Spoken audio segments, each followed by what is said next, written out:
صباح الخير. النهاردة هنكمل مع بعض قراءة كتاب فن اللامبالاة، ودي الحلقة رقم 11.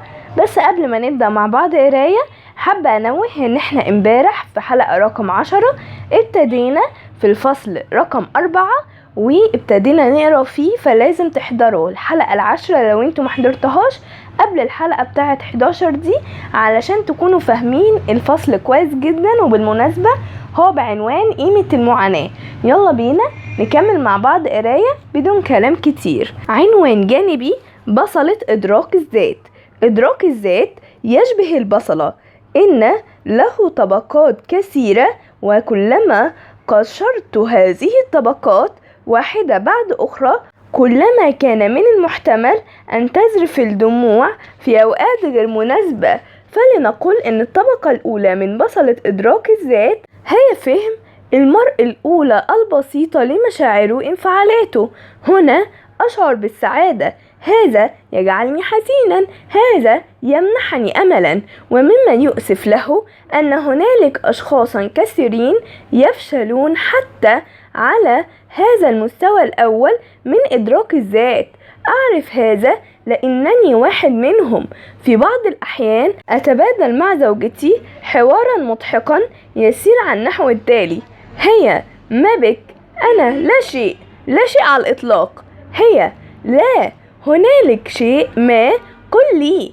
أنا بخير، أنا حقا بخير. هي: أنت واثق من هذا؟ يبدو عليك الانزعاج. أنا مع ضحكة عصبية: حقا أنت بخير جديا. تمر 30 دقيقة. هذا ما يجعلني منزعجا حقا، بل غاضبا. إن ذلك الشخص يتصرف معظم الوقت كما لو إنني غير موجود أبدا. إن لدى كل واحد منا نقاط انفعالية عمياء، وغالبا ما تكون هذه النقاط العمياء على صلة بمشاعر وانفعالات تعلمنا خلال نشأتنا إنها غير مناسبة، ولا بد من سنين من التجارب والجهد حتى يصير المرء ماهرا في تحديد النقاط العمياء في نفسه، ثم يعبر تعبيرا مناسبا عن الانفعالات المرتبطة بتلك النقاط العمياء. لكن هذا أمر في غاية الأهمية، وهو يستحق الجهد المبذول من أجله. وأما الطبقة الثانية من طبقات بصلة إدراك الذات فهي قدرتنا على السؤال عن السبب الذي يجعلنا نحس هذه المشاعر والانفعالات بعينها. إن أسئلة لماذا أسئلة صعبة، وقد تلزمنا شهور أو سنين حتى نتوصل إلى إجابة متسقة دقيقة عليها. يحتاج أكثر الناس إلى الذهاب إلى معالج نفسي حتى يستمعوا إلى هذه الأسئلة للمرة الأولى في حياتهم، وهي أسئلة مهمة لأنها تلقي ضوءا على ما نعتبره نجاحا أو فشلا. لماذا تشعر بالغضب؟ ألا أنك فشلت في تحقيق هدف ما؟ ولماذا تحس نفسك كسولا متبلدا من غير حافز يدفعك إلى فعل شيء؟ ألا أنك لا ترى نفسك جيدا إلى الحد الكافي؟ تساعدنا هذه الطبقة من الأسئلة في فهم السبب الأصلي للمشاعر التي تطغى علينا، وعندما نفهم ذلك السبب الأصلي نصير قادرين على فعل شيء ما من أجل تغييره. لكن هنالك مستوى آخر في بصلة إدراك الذات، مستوى أكثر عمقا، وهذا المستوى هو ما يسبب زرخ الدموع أكثر من أي مستوى آخر. إنه مستوى قيمنا الشخصية. لماذا أعتبر هذا الشيء نجاحا أو فشلا؟ وكيف أختار أن أقيس نفسي؟ بأي معيار أحكم على نفسي وعلى الناس الذين من حولي؟ إن الوصول إلى هذا المستوى صعب إلى حد لا يصدق، فهو في حاجة إلى تساؤل وجهد مستمرين. لكنه المستوى الأكثر أهمية لأن قيمنا تحدد طبيعة مشكلتنا، ولأن طبيعة مشكلتنا تحدد جودة حياتنا. إن القيم كامنة تحت كل ما نحن عليه وتحت كل ما نفعله. إذا كان ما نعتبره ذا قيمة أمرا غير مفيد، وإذا أسأنا اختيار ما نعتبره نجاحا أو فشلا، فإن كل شيء مبني على تلك القيم الأفكار والانفعالات والمشاعر اليومية سيسقط كله. كل ما نفكر فيه وكل ما نحسه تجاه شيء ما عائد في آخر الأمر إلى مقدار القيمة التي نجدها في هذا الشيء. يظهر لدى أكثر الناس عجز مخيف عن الإجابة على أسئلة لماذا. هذه إجابة صحيحة، وهذا ما يحول بينهما وبين التواصل إلى معرفة أعمق لقيمهم. من المؤكد إنهم سيقولون إن الصدق والصداقة الحقيقية قيمتان كبيرتان، لكنهم لا يلبثون أن يكذبوا عندما يتحدثون عنك من خلف ظهرك، وذلك حتى يتحسن إحساسهم تجاه أنفسهم. قد يرى الناس إنهم يشعرون بالوحدة، وأما عندما يسألون أنفسهم عن السبب الذي يجعلهم يحسون هكذا فإنهم يكونون أكثر ميلا إلى البحث عن طريقة تسمح لهم بإلقاء اللوم على الآخرين. كلهم سيئون، لا أجد أحد يفهمني، وهكذا فإنهم يمنعون في تفادي مواجهة مشكلتهم بدلا من البحث الحقيقي عن حل لها. هنالك أشخاص كثيرون يظنون مخطئين إن هذا هو إدراك الذات، لكنهم لو كانوا قادرين على المضي إلى ما هو أعمق من ذلك والنظر إلى القيم الكامنة لديهم فسوف يرون إن تحليلهم الأصلي كان قائما على تجنب تحمل مسؤولية مشكلتهم بدلا من تحديد المشكلة تحديدا صائبا.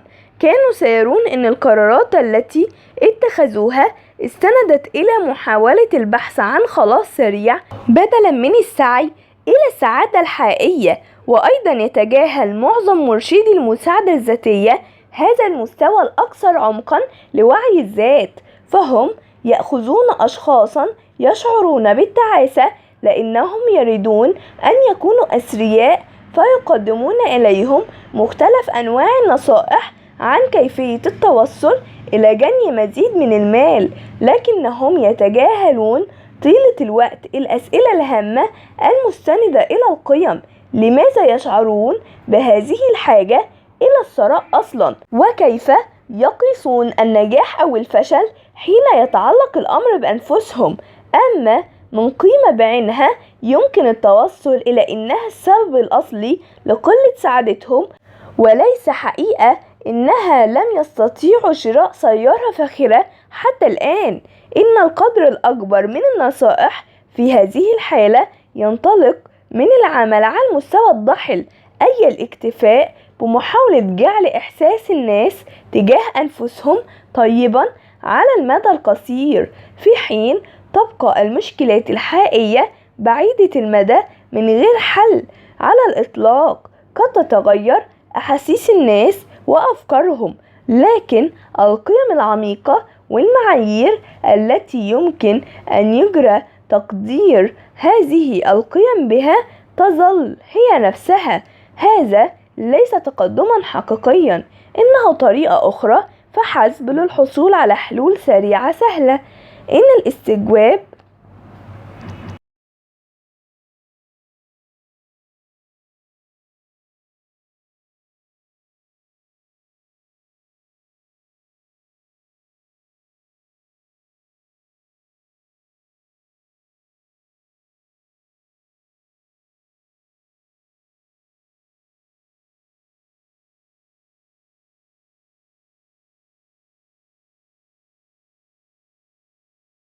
إن الاستجواب الصادق للنفس أمر صعب، وهو يستلزم أن تطرح على نفسك أسئلة لا تريحك الإجابة عليها.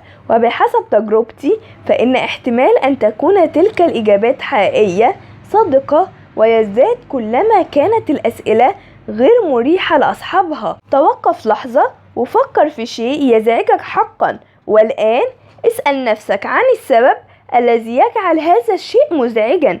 هنالك احتمال حقيقي لا تشتمل الإجابة على فشل من نوع ما، ثم تأمل هذا الفشل واسأل نفسك عن السبب الذي يجعله يبدو لك فشلا حقيقيا. ماذا لو أن ذلك الفشل ليس فشلا في حقيقة الأمر؟ ماذا لو كنت أنت الذي ينظر إليه بطريقة غير صحيحة؟ إليكم مثلا حديث العهد من حياتي الشخصية يزعجني كثيرا أن أخي لا يرد على رسائلي. لماذا؟ لأن لديه الرغبة في عدم الاهتمام بي. ولماذا يبدو لك هذا حقيقيا؟ لأنه إن أراد أن تكون بيننا علاقة فهو قادر على تخصيص 10 ثواني من يومه لكي يرد على رسائلي. ولماذا يبدو لك انعدام وجود علاقة مع أخيك فشلا لك؟ لأننا شقيقان ومن المفترض أن تكون العلاقة بيننا حسنة. سمة أمران يفعلان فعلهما هنا قيمة أتمسك بها كثيرا ووسيلة قياس اعتدت استخدامها لتقدير مدى التقدم في اتجاه تلك القيمة التي عندي. من المفترض أن تكون بين الأشقاء علاقة طيبة، والمقياس التواصل عن طريق الرسائل أو الهاتف. هكذا أقيس نجاحي في أن أكون أخا. إنني أجعل نفسي أبدو فاشلا لأنني أتمسك بهذا المقياس، وهذا ما يفسد نهاري عادة. يمكننا التعمق أكثر من ذلك من خلال تكرار العملية نفسها. لماذا يفترض أن يكون الأشقاء على علاقة طيبة؟ لأنهم بكل بساطة أفراد عائلة واحدة، ومن المفترض أن تكون هنالك علاقة وثيقة بين أفرادها. ولماذا يبدو لك هذا حقيقيا؟ لأن من المفترض أن تعني لك عائلتك أكثر مما يعنيه لك أي شخص آخر. ولماذا يبدو هذا لك صحيحا؟ لأن وجود علاقة وثيقة تربطك بعائلتك هو الشيء الطبيعي والصحي، والحالة ليست هكذا عندي. لقد كان واضحا في هذا الحوار أن القيمة الكامنة لدي هي وجود علاقة طيبة مع أخي، لكني لا أزال أعاني مشكلة فيما يتعلق بوسيلة القياس. لقد أطلقت الآن على تلك العلاقة صفة أخرى، علاقة وثيقة، لكن المقياس لم يتغير في حقيقة الأمر. لا أزال أحكم على إخوتي استنادا إلى كثرة التواصل مع أخي، وأنا أقارن نفسي مع أشخاص آخرين أعرفهم مستخدما المقياس نفسه. إن لدي كل شخص آخر، أو هكذا يبدو لي في هذا المثال، علاقة وثيقة مع أفراد أسرته. أما أنا فليست لدي هذه العلاقة الوثيقة. من الواضح إذن أن لدي شيئا غير صحيحا.